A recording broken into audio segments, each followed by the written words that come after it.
Días atrás, a los 75 años, falleció el escritor, historiador e investigador fraiventino René Boreto. Un hombre que jugó un rol fundamental en la valorización del viejo frigorífico Anglo en la capital de Río Negro.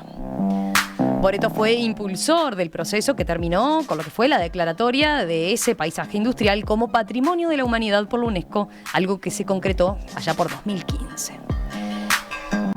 Estuvo allí desde el comienzo, fue el creador del Museo de la Revolución Industrial, primer paso hacia el reconocimiento mundial. Pero no fue lo único que hizo. Como funcionario de la Intendencia de Río Negro, también fundó el Museo Municipal de Historia Natural y tuvo que ver con numerosas campañas de arqueología en el litoral del río Uruguay. Vamos hoy a recordar y poner en valor la figura de René Boreto. Y vamos para eso a conversar con el arquitecto Mauro Del Grosso, actual director y gestor del frigorífico Anglo. Arquitecto Del Grosso, ¿qué tal? Buen día, ¿cómo le va? Un gusto saludarlo. Buen día, ¿cómo están? Bueno, muchas gracias por la llamada.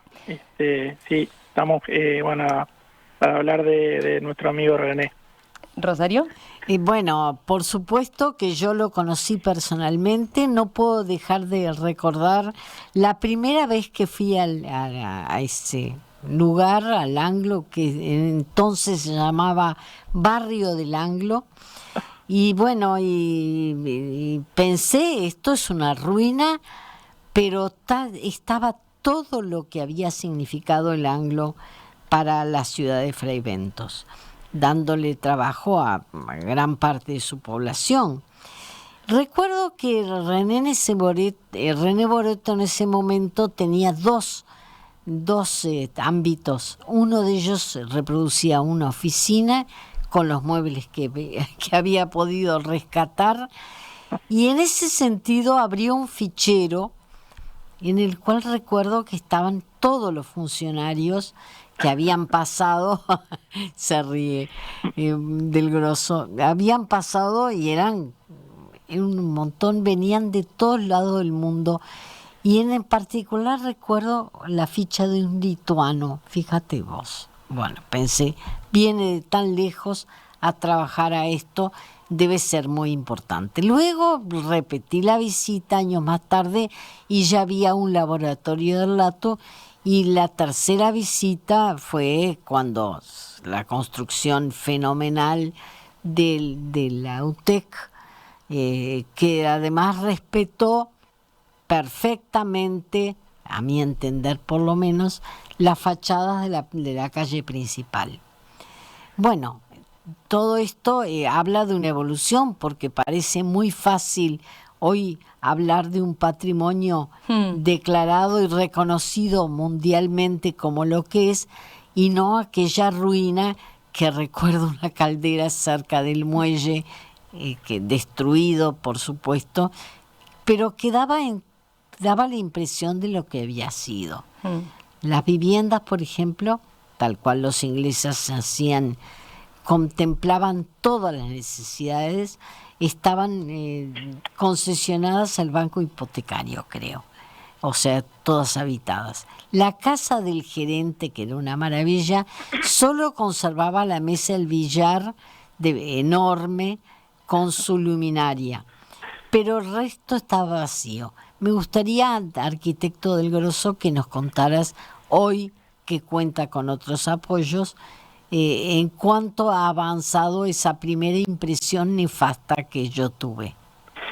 Bueno, buenos días. Sí, realmente, Rosario, es un poco como tú lo decís, porque por suerte ha ido, evolucionando, se han ido musealizando distintos lugares de la fábrica principalmente y del barrio, de aquel proceso inicial en donde, si nos vamos hasta ese momento, y que es en la época en donde hay que ubicar a René, principalmente lo difícil que fue para de esta fábrica que había dado alimentado y había dado trabajo a cientos y miles de fraiventinos principalmente, que había cerrado. Se hablaba aún de la reapertura, de la posibilidad, y empezar a hablar ya, bajar aquella etapa y empezar a hablar de un proceso de patrimonialización, de valor histórico, era difícil, era muy difícil, y estaba todo por hacer en cuanto a juntar la información, empezar a elaborar un guión histórico. Cuando él comenzó a fundar museos y a impulsar investigaciones en Río Negro, ¿era un adelantado Boreto en ese sentido? ¿No se estaba valorando la historia del departamento hasta entonces? En realidad no era como es hoy en día, o sea, era a impulsos de personas como René, muy activas, con ganas y muy ayornadas para la época en cuanto a las posibilidades que había que hacer.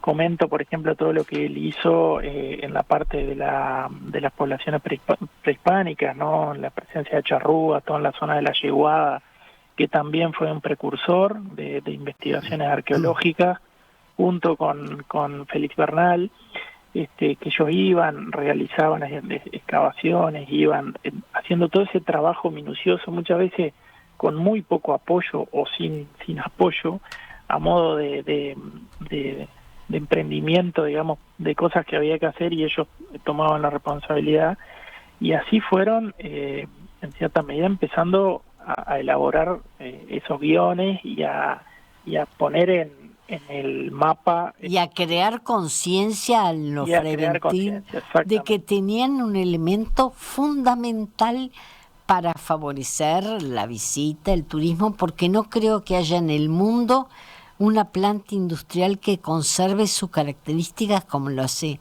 el frigorífico anglo, ¿no?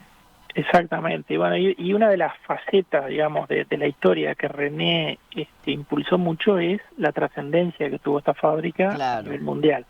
O sea, la marca Fray Bentos, Corned Beef, el Corned Beef, la presencia en las guerras, todo eso que él investigó y se contactó, movió cielo y tierra, se contactó con investigadores en otras partes del mundo, y empezó también a que porque muchas veces el fraiventino o el local no se da cuenta del valor que tiene, entonces esto era como reafirmar ese valor, esa trascendencia, y en cierta medida es el pie inicial, el apoyo fundamental para la declaración del valor universal excepcional que UNESCO en 2015 ratificó y incluyó el sitio en la lista del Patrimonio Mundial.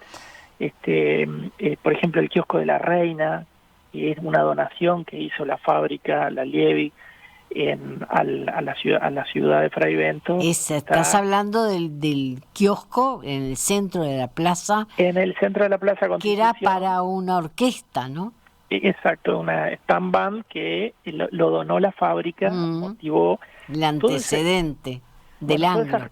Exacto, todas esas cosas, René fue como el pionero en investigar y en escribirlas, ¿no? Porque creo que acá hay un mérito enorme de investigar la curiosidad natural de él, y además dar el siguiente paso, que eso implica la constancia que él tuvo toda su vida, de escribir, sistematizar la información, ordenarla, y empezar, bueno, a hacer lo que fue un referente, una persona que dejó muy alta la vara en cuanto a historiar y a investigar no solo lo que hace a la fábrica, fundamentalmente sí, pero lo que hace a todo el departamento, a la historia del departamento. Bueno, pero en particular a ti te ha tocado heredar lo que Boreto inició. En ese sentido, más allá de lo mucho que ha avanzado, ¿qué falta por hacer? Bueno, siempre ustedes saben que en temas culturales, en temas de patrimonio, siempre estamos como pidiendo y reclamando a veces más apoyo, y como que todo, o sea, siempre nos quedamos cortos. Aún así, se ha hecho mucha cosa, porque convengamos que la fábrica es muy grande. Enorme. Fue, en su momento, una multinacional que en una pequeña ciudad, y hoy es un patrimonio mundial en una pequeña ciudad. Por lo tanto, todos los restos físicos de la fábrica y del barrio son muy grandes, y siempre quedan instancias y espacios para abrirlos a la visita, para musealizarlos, para interpretarlos. No, y para ubicar cosas que en este momento son muy necesarias, como esa escuela de UTI de última generación, de última generación, que vi instalada y muy bien montada detrás de las fachadas originales, ¿no? Exacto. Bueno, eso ayuda mucho en que muchas de las instalaciones que están vacías, que puedan tener algún uso compatible con el patrimonial, sin alterar el ámbito histórico y sin alterar, digamos, la transmisión de los valores universales del sitio. Un poco comento porque René en aquel momento tenía como que se tenía que hacer el museo con una sala de exposiciones que sea como el lugar de apoyo de lo que vendría después. Dos salas, recuerdo que yo hablé solo de la oficina, pero había otra que de alguna forma recuperaba lo que había sido el proceso de fabricación, ¿no? De fabricación, la parte de la inmigración, los avances tecnológicos, todo como el guión principal del museo lo armó René en su época y dejó instalada la sala de exposiciones del museo. En las siguientes décadas lo que se ha avanzado mucho es en el museo de sitio, o sea, las visitas guiadas, nosotros se han ido abriendo más dependencias que se pueden visitar, depósitos. Eso en cierta medida ha ido creciendo la parte cultural, ¿no? Como museo de sitio, además de tener ya el museo el original, el que fundó René. Pero la cámara frigorífica, gigantesco edificio, ¿se le ha encontrado algún uso? Bueno, imagínate que el tamaño son 28.000 metros cuadrados. Por ahora solo ingresamos a conocerla con los visitantes y amerita ser un proyecto especial para reconvertir parcialmente, aunque sea, alguna de las instalaciones. Es un edificio que empieza a cumplir este año 100 años de su inauguración. Y es un ícono, es parte del ícono industrial junto con el muelle y la chimenea, que le da esta escala brutal de almacenamiento en frío que tuvo este frigorífico. Pero el muelle tampoco existe, ¿se va a reconstruir o no? Bueno, se acaba, eso es una muy buena noticia porque lo acabamos de abrir al público el viernes pasado, luego de todo un proceso de conservación en que se restauró parte del muelle, y realmente, bueno, la gente se ha volcado, la familia, los visitantes, a recorrer parte del muelle. Se recuperaron las grúas, las viejas grúas, que también son un ícono de la vista de la fábrica, y toda el área portuaria, ¿no? El área portuaria concebida como el área de exportación, ¿no? La plataforma en la que se preparaban los embarques y cuando llegaba el barco se embarcaba. Y es un muelle que, a diferencia de otros de pasajeros, es un muelle comercial, por ende esos vestigios de esa actividad de carga, y como las grúas, como los rieles en el piso, como una balanza de camiones que había, bueno, todos esos vestigios se han puesto en valor para ayudar, digamos, a la interpretación de toda el área. Claro. Bueno, eso me falta verlo, así que una razón más para volver a Fraiventos. ¿Cómo no?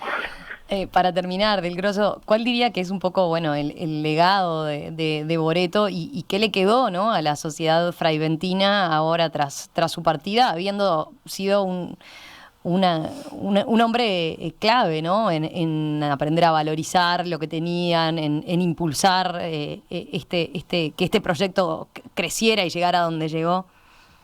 Bueno, el legado es muy grande porque René fue un precursor en todo, un pionero. Usted me decía que había dejado la vara muy alta. Sí, la verdad que es muy alta porque bueno, él escribió muchas cosas, investigó, se metió en todo proyecto cultural que podía, apoyando y con un compromiso hacia el patrimonio, ¿no? Un compromiso importante en cuanto a cómo refuerza la identidad, a generar registros para que queden para las generaciones siguientes. sistematizar la información para hacerle ver principalmente al local el valor que tienen las cosas que a veces vemos todos los días y que por ende, y eso es un trabajo que por suerte lo pude ver de cerca, lo considero un amigo, trabajé muchos años con él, y eso que tienen algunos investigadores, esa curiosidad de saber, de ir más allá, de Era autodidacta además, ¿no? Era autodidacta y creo tuvo muchísimos investigadores vinculados. Menciono, por ejemplo, Loïc Menantot de la Universidad de Nantes, en Francia, con el cual hizo mucha amistad y me contaba 2x3, nuestras conversaciones eran muy muy interesantes. Lo que estudiaron todo el bajo del río Uruguay, él aportaba a esa investigación y todo eso que muchas veces pone nuestro lugar en el mundo, en un discurso, en una relación mucho más global, que muchas veces nos saca de lo local. Todo eso René lo hacía como parte cotidiana de su investigación. Investigadores, por ejemplo, en España, en Gran Bretaña, que él era el contacto permanente con ellos. Y bueno, todo eso, ese legado, por suerte escribió mucha cosa, y mucha cosa nos deja la obligación de, aunque sea de lejos, pero seguir aportando en esa línea, ¿no? Mauro Del Grosso, director hoy en día del Arquitecto Anglo, arquitecto, muchas gracias por permitirnos entonces acercarnos a lo que fue este hombre René Boreto para Fray Bentos y bueno, en definitiva para lo que aportó para la historia del país, ¿no? Y para lo que es hoy en día el turismo, para lo que son hoy en día las visitas y para valorar el patrimonio ese importante que tenemos. Bueno, muchas gracias por la llamada y a las órdenes. Que pase bien. Chau, chau.